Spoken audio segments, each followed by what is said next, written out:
Welcome back to another episode of Rock Boys Football. Michigan getting it done again on the 2024 high school recruiting trail, landing four-star edge rusher Elias Rudolph, who played majority of his high school football in the state of Ohio, transferring down to Deerfield, Florida to play his senior season. And this is a really big get. I mean, this is a guy that we're going to turn on the tape of him. Extremely fun player to dig into. 6'4", 205 pounds. I'm hearing it's closer to 210 pounds as we're talking right now. This is a guy that he is definitely a little bit of a project. You got to put some weight on him. No coach in the country, I trust you put weight on him, than Coach Ben Herbert in that Michigan strength room.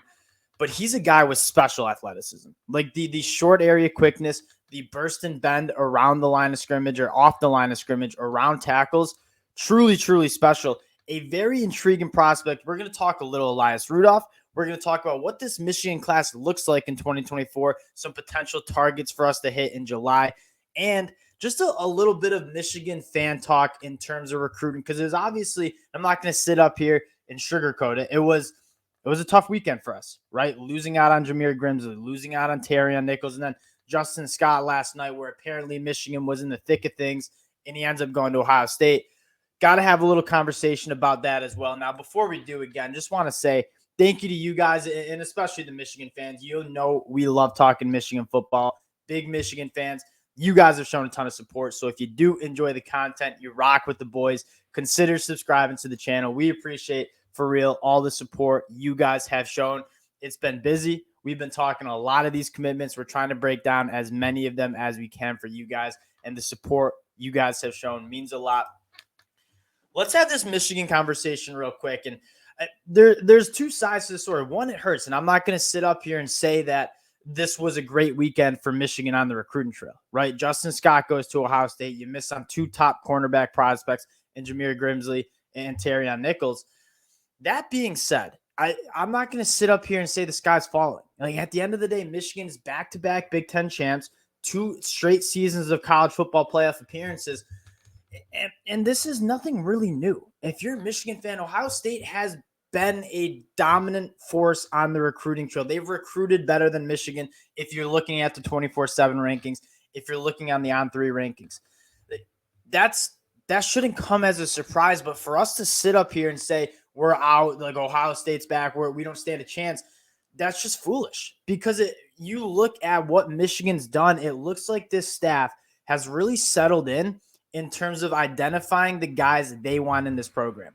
And you take a look across the country, there's no team that's been better in terms of keeping their talent on campus and not in the transfer portal than Michigan. And sometimes recruiting those kind of guys, those guys that will fit that culture, who are willing to stay 4 or 5 years and develop in Michigan, guys like Mikey Sandstrom, Mike Barrett, they might not show up as the highest ranked guys on 24/7 or On3. But what it really seems to be, what the story really is I think Jim and the staff have done a really good job identifying guys who they can get into campus, maybe not be contributors year 1 or year 2, but will be guys that will get developed at Michigan. And then when it comes to year 3, 4, and 5, they will be playing a lot and they will be contributing. That's kind of been the key to Michigan's success. And it looks like we're just staying on that trend. And Elias Rudolph is probably a perfect example to represent that. This is a guy that can be an all-American level edge rusher if he gets developed correctly in the right way.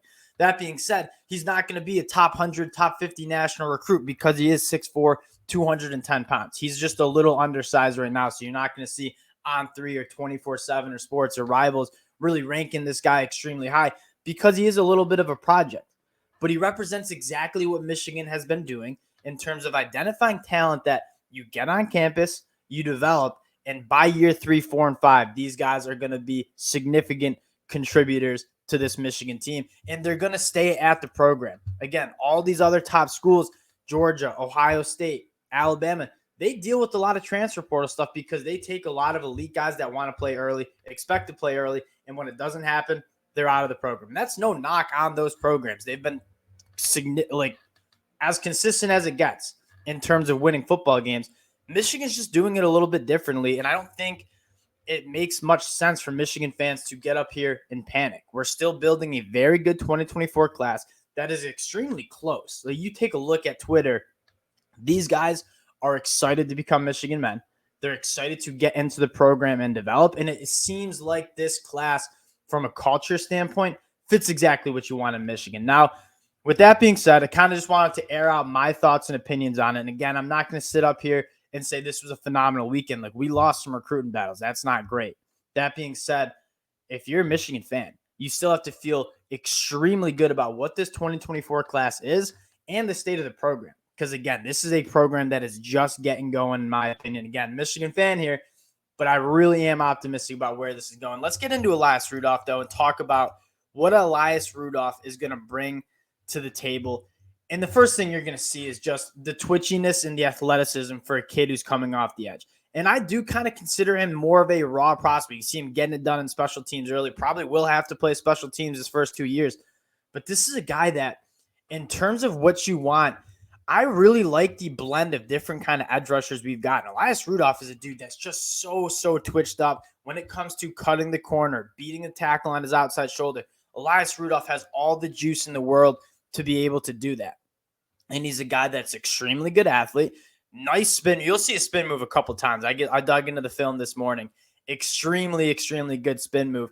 But he's a guy that just, you got to be patient for him a little bit. The closing speed is absolutely phenomenal. When you ask this kid to go make a play in space, and that's something that in this Jesse Minter defense, you're going to be asked to do. Drop back in coverage. Go tackle a running back in the flat. Elias Rudolph certainly has the athleticism to do that, but the closing speed, the ability to make backside plays and chase down plays, really good, phenomenal motor, does kind of fit everything what Michigan wants in an edge rusher. And you kind of have two different kind of edge rushers Michigan's gone after. They got the heavy hands guys like Dominic Nichols in this 2024 class, or Derek Moore from the 2022 class, who just have elite power in their hands, and they're going to go right through tackles. And then you have more of the speedsters, more of the David Ajabo cuts, where we're going to beat tackles on the outside shoulder. We're going to have that burst and bend around the line of scrimmage and around tackles. Elias Rudolph, more of the David Ajabo cut in terms of, I'm a very good athlete. I'm going to beat tackles on their outside shoulder. But then this one is a special rep, because when you start beating tackles significantly on the outside shoulder, they start setting there, and then you can win on the inside as well. Elias Rudolph, there's a lot to like about Elias Rudolph. And again, a little bit of a project. That's why he's not a top 100 national recruit. But this is a guy that you get into the program, you put some weight on him, you coach him up. He's a guy that you can see being an all Big Ten level player when it gets to year 3, year 4. Now, taking a look at this Michigan class in general, this is the 25th commitment. We are taking a massive class in 2024. And that's allowed because we didn't take a big class in 2023. And you're starting to feel really good about just the weapons that we've developed on the offensive side of the ball. Obviously, headlined by Jaden Davis, Brady Prescorn, Jordan Marshall. I'm going to say Hogan Hansen just not getting enough respect in terms of, man, we got a really nice tight end duo in Brady Prescorn and Hogan Hansen coming in. Andrew Sprague and Blake Frazier, 2 top tackles in this class. Sharon Moore continues to get it done. We'll talk about potentially one more tackle that we'll add. And then it's like, this is kind of what I mean in terms of the projects, right? A Jaden Smith we talked about a couple weeks ago who wasn't even ranked according to 24/7 Sports. That's a clear evidence of Michigan just identifying talent that's been under the radar, getting him in. People are starting to catch up to how good of a player Jaden Smith is. But you're seeing a bunch of projects, right? Mason Curtis, 6'4", 200 pounds, right? A linebacker that's 200 pounds is not going to be ranked in the top 100 nationally, according to 24/7 Sports. They're not going to do it. That being said, he's another perfect example, kind of similar to Elias Rudolph, that has all this athleticism. You just got to put a little bit of weight on the frame, and you're looking at an all Big Ten linebacker year 3, year 4, year 5. And so some of these guys might not be immediate contributors, but something Michigan has specialized in, and I think largely has led to the success of this program, has been getting guys in here who may not be able to contribute year 1. But you get them into that program, they're going to stick around. They're not saying, I need to play year 1, year 2, and if I don't, I'm transferring out. They understand that process.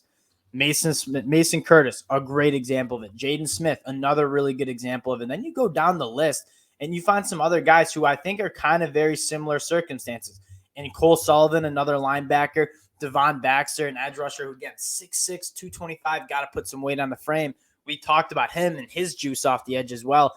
And then you have some just sleepers, right? Micah Capana, Manuel Beagle. Manuel Beagle is a guy that offers from Texas A&M and Georgia. Michigan wasn't the only guy that picked up on Manuel Beagle early. And we got him in, we got him committed. He's a guy that I probably see rising up the ranks as well during his senior season because, again, Georgia, Texas A&M, Penn State all in on him too. And then a guy like Micah Capana, a little bit more of an under-the-radar guy, averaged, 14 yards per carry during a junior at Bishop Gorman in Las Vegas. He's going to be the starting running back now. I would expect him to get another bump in the rankings too. So Michigan doing a nice job of just getting guys who might be under the radar, and fans will be like, oh, 3-star, we're not keeping up with Ohio State.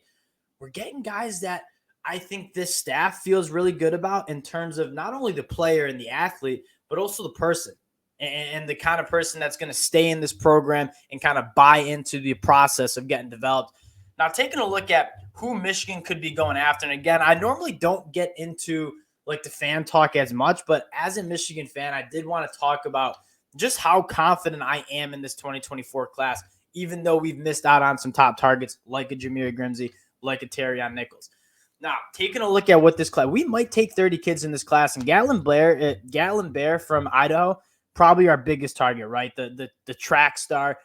He's gonna have to go on a mission trip, so he's not going to be in until 2026. But he's a guy that you want Michigan to get this vertical passing game going, be able to attack that deeper third. A guy with a 10-1-5, 100-meter dash time, legit Olympic-level burners, 6'2", 180. Certainly sign me up for him. Aaron Scott, I'm still holding out hope. I had some interesting conversations with Michigan fans around Aaron Scott. And he's a guy that was an Ohio State lean. He still might be an Ohio State lean. But he pushed back his commitment day from July 4th to July 30th. And that tells me a good thing, I think. It tells me he's got more to think about than he thought he was going to. Right? I think he was thinking, I'm going to go to Ohio State, and I'm going to commit July 4th. He takes his official visit to Michigan, said, I got to take another month and think about it. I think that shows that Michigan is a little bit more in it than we thought. And Ohio State just took Bryce West, and they're going to take another cornerback, it sounds like, on July 6th in Miles Lockhart. And so it's like maybe that cornerback room fills up a little bit. Maybe they take Xavier Brown too. And Aaron Scott is looking like more of a Michigan lean towards the end of the month. We'll see on that again. We'll continue to update you guys on that one. Michael Ewing, that was a tough one. Again, Georgia comes in late and gets that one, which makes me a little bit more optimistic about a guy in Bennett Warren, who, again, left his official visit really, really high on Michigan.